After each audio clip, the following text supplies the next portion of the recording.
Hello guys, welcome to our channel. Today, get ready to enter the mind-bending world of Split. A girl named Casey is sitting alone in a restaurant for her classmate Claire's birthday. Claire later tells her father that she invited Casey out of pity, which makes Casey feel bored and disconnected since she doesn't belong to any friend group. Casey calls her guardians to pick her up, but unfortunately, their car breaks down. Claire's kind father offers to drive Casey home instead. Claire, Casey, and Claire's best friend Marcia all get into the car. Casey sits next to the driver, while the two girls chat in the back seat. Claire's father stops to unload some food and gifts from the car's compartment, and at that moment, an unknown person approaches him. Suddenly, the car's compartment closes with a loud thud. Casey notices some food spillage from the side view mirror. Just then, that unknown person came inside the car. Casey was very confused and almost certain that this wasn't Claire's dad. The man started cleaning the car. He said too clearly that he got in the wrong car. Claire started arguing with him, but just then, he wore a mask and sprayed something on Claire's and Marcia's face. Casey was shaken to the core and wanted to get out of the car discreetly. She tried opening the door, making sure that he didn't notice, but unfortunately he knocked her out. When Casey gains consciousness, she finds herself with Claire and Marcia in a small room. They were very confused, but as soon as they could figure out what was going on, that unknown person barged in. He was wearing glasses. He brought a chair, cleaned it, and sat on it. He then says to Marcia that he chooses her first. He forcefully grabs her and drags her outside the room. Casey noticed that the man was very peculiar about cleanliness. She whispered to Marcia to pee on herself. He took her outside, but after a few seconds brought her in, and was very angry because of what she did. He leaves her there. Claire was reassuring everyone that they are going to be okay. Casey was so shaken by what was happening to her that she went into a flashback memory from her past where her Uncle John was telling her a story. Casey's father was also sitting there with her. On the other hand, news of the abduction of the three girls was all over the news.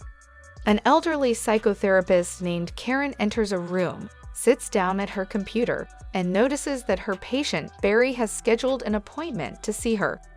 Meanwhile, Claire is working on an idea to get out of here. She suggests that they should attack him when he comes inside. Casey, on the other hand, explains that he is a strongman and that only one punch from him can knock them out within a second. Claire strongly believes if all three of them attack together, then they can knock him out. Marcia requests Casey to help them, but Casey doesn't agree. She thinks the guy can hurt them very badly if they try anything. Casey again goes into a flashback memory of her with her dad on a camping trip. Her father was teaching her how to hunt. Meanwhile, the man wearing a bonnet arrives at Dr. Karen's clinic and knocks respectfully. It turns out that he was the same person who kidnapped the three girls, but Karen was not aware of that. Barry explains that he got his fashion inspiration from somewhere. Dr. Karen looks through the colorful pages of his drawings and tries to connect with him by asking leading questions to understand the meaning behind his art. As the spontaneous Barry organizes Karen's things and leaves his sketches around, she notices a change in his personality. Karen also observes some peculiar behavioral patterns. She was a bit concerned as Barry doesn't like to visit her and he came there urgently. Barry says that he just wanted to visit and there is nothing to worry about. After that, he exits the clinic, leaving Karen with a lot of unanswered questions. On the other hand, the three girls from a small peek hole saw a lady talking on the phone to a person named Dennis. The girls think that the abductor's name is Dennis. They started yelling for help, and the lady walked up to the door and opened it. It was none other than the abductor itself. All three girls were shocked and confused. The abductor then says that not to worry, he will talk to Dennis. He said that Dennis listens to her and is not allowed to touch them. Whereas Dr. Karen meets up with a fellow doctor in town to talk about evidence related to dissociative identity disorder. While the colleague doctor thinks Karen's patients are typical, Karen sees them differently. Meanwhile, the girls think that he is having conversation with himself only.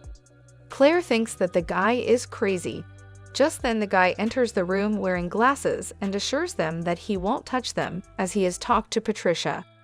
He told them that they are sacred food and asked them to keep the room clean. He then leaves. The girls wonder if he is gonna feed them to dogs or something. That night when Casey was lying in bed, she saw the guy wearing a yellow windbreaker and talking in a childish manner. He introduces himself as Hedwig, a 9-year-old kid. He informs them that someone is coming for them and will do awful things to them. The girl gets scared and asks him if they are going to be his food, to which he replies that he doesn't know as they don't tell him much. Casey realized that since he is a kid, they might be able to get some clues from him. She lures him inside the room by saying she hears something.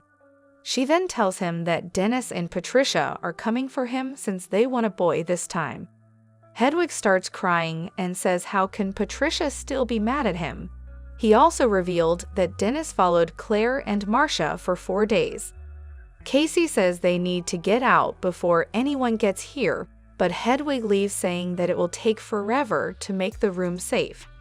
She then discovers that the walls and the ceiling are fairly new. While Casey peeks through the hole to see if anyone is coming, Claire and Marcia start knocking on the walls to look for a way out. Claire notices a spot on the ceiling and tears it apart from her heels. It was a way out concealed by the guy. Just then, Hedwig comes out of the room. Claire asks the girls to stall him. They both stood beside the door trying to stop him from coming inside. Hedwig starts yelling and forcing the way in, but the girls won't budge. Claire removes the steel grid installed and climbs the way out.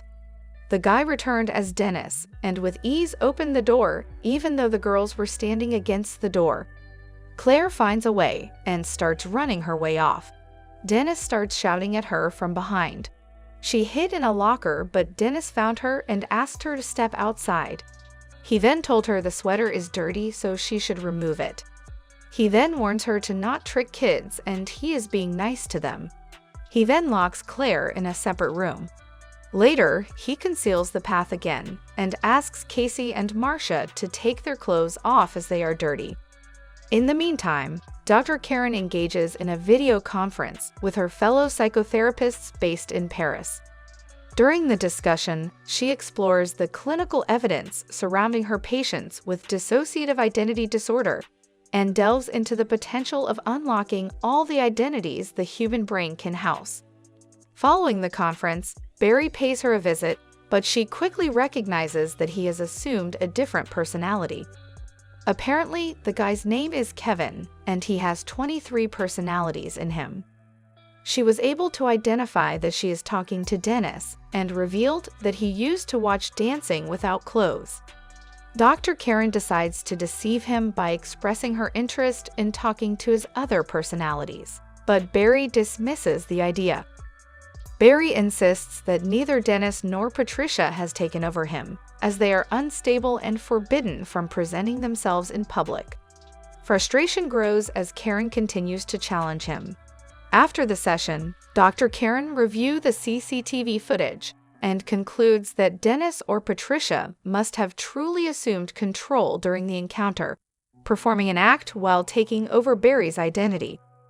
On the other hand, Marcia urges Casey to find a way out. Casey goes into the flashback memory again, where she is on a hunting trip with her Uncle John and her father. Her father hunted a deer. A few moments later, Patricia is combing Casey's hair and has made sandwiches for both girls. She then asks them to follow her to the kitchen to eat a proper meal. While she was making them a sandwich, Marcia saw a door and thought of escaping. Casey signals her not to do anything, but Marcia slams the chair on Patricia's head and runs away. Patricia asks Casey to go into the room and catches Marcia. She then locks her in a separate room. Dennis then warns Casey that the beast is coming to feast on her. During a hunting trip, little Casey was watching the woods while her dad slept. Her Uncle John held a gun in front of her. When Casey woke up, she found Hedwig hugging her from behind. Hedwig tells her that she shouldn't have lied to him and reveals Barry is the one who decides who comes to light. He then says he can but decide for himself if he wants to come to light. He tells her that Dennis and Patricia believe that the beast exists. Casey asks her if he has ever seen the beast, but Hedwig instead questions her if he can kiss her. She agrees. Hedwig tells her that he likes dancing to music in his room. Casey asks her if she could come to his room and watch him dance. But he leaves saying that there is an appointment, so he has to go. During the session, Dr. Karen speaks with Dennis instead of Barry and implies that his beliefs are as absurd as what Barry had previously described in the sessions. She uses compliments to gain Dennis's trust. She reveals that if Dennis doesn't share his feelings, all the other identities will eventually take control simultaneously. Dennis opens up about how he and Patricia were mocked by the other 22 different identities. He explains that he deliberately changes personalities to protect the vulnerable Kevin. Dr. Karen challenges him to tell the stories of Beast, which she believes is nothing more than Dennis and Patricia's imagination. After the session, Hedwig takes Casey to his room. Inside, Hedwig starts dancing crazily to the loud music. After dancing, he points to a sketch of a window and accuses Casey of leaving through it. Hedwig then hands Casey a walkie-talkie that belongs to Dennis. Casey dials the walkie-talkie and reports the situation to the person on the other end, but Hedwig gets angry and it leads to a physical struggle between them. But just then Dennis took over Hedwig and took Casey back to her room. Later, Dennis appears in his usual formal attire and glasses. He explains that the beast will be pleased once the night is over. In a different scene, Uncle John hides behind a large rock and calls out to little Casey, who is walking in the forest without her father. Casey, however, waits above his hiding spot, holding a rifle. When Uncle John gets close, she loads it and points it at him, but he quickly takes it away from her for safety. In the evening, Dr. Karen visits Dennis at his house. He takes her to Barry's room and starts sharing Kevin's troubling childhood story. Dennis came to help Kevin's mother by being organized. Dr. Karen reassures him that there are other ways to help Kevin without relying on the 23 different personalities. Dennis frightens her by mentioning the beast's likeness. Dr. Karen talks about the beast feeding on impure young women, but Dennis is reluctant to discuss it further. Feeling unprepared and scared, Dr. Karen decides to pause the conversation for the proper session. She goes to the bathroom and checks the rooms across the hallway. She finds Claire in one of the rooms lying on the floor. She starts crying, but just then Dennis comes. She tries to explain to him that he is doing a crime, but he sprayed something on her and she faints. Casey tries to unlock the door from the inside, while the other two buy time to free themselves. Dennis goes to a mall to get flowers. On his way home, Casey finds a room with a computer and discovers videos of the 23 distinct identities. Dennis goes into an abandoned train car, where he transforms into the 24th identity that is of the beast himself. He becomes taller, stronger, and wilder than any of the other 23 personalities. Karen wakes up and takes notes at a table. She tries to stab the beast from behind with a bread knife, but the blade breaks. The beast then kills Karen. After watching the videos, Casey figures out where the keys are and quietly searches the hallways for Marcia and Claire. Casey finds Marcia in a room covered in blood. Claire is alive in another room, but the beast takes her and eats her organs. Casey discovers a note from Karen, but her horror grows as she sees the beast crawling on the wall. She starts repeating the beast's name, hoping to weaken him. Kevin, the original identity, takes control of the body and recalls his abusive mother calling him out with a whip. He is unaware of what the other identities did. Kevin asks Casey to shoot him with a gun in a cabinet, but she hesitates briefly. As Kevin shifts between all the significant identities at once, Casey looks for the gun while Hedwig is present. Realizing that the beast will emerge soon, she runs through the rooms searching for bullets. The beast transforms before Casey can load all the shells. He grabs her, tearing apart her sweater. Casey manages to retrieve the gun from the floor and locks the cage. With wounded legs, she drags herself to the far corner of the cell. During her father's funeral, little Casey sits quietly when Uncle John appears and promises to take care of her. Later, in a dark alley, Casey aims her gun at the beast and fires, just like she was taught to hunt. However, she realizes the beast is invincible, and her 2 bullets are not enough. He bends the rods of the cage with his bare hands, but after seeing scars on her body, he says that she is different from the rest and that her heart is pure. He then leaves. A man finds Casey in the basement and helps her escape from the zoo enclosure. Medical officers attend to her, while policemen investigate Kevin's possession in the basement. In an abandoned room, all the significant identities take over Kevin's body at once, revealing the evidence of the beast's invincibility. A news anchor reports the shocking news of the 3 murders committed by Kevin Crumb in the zoo's basement.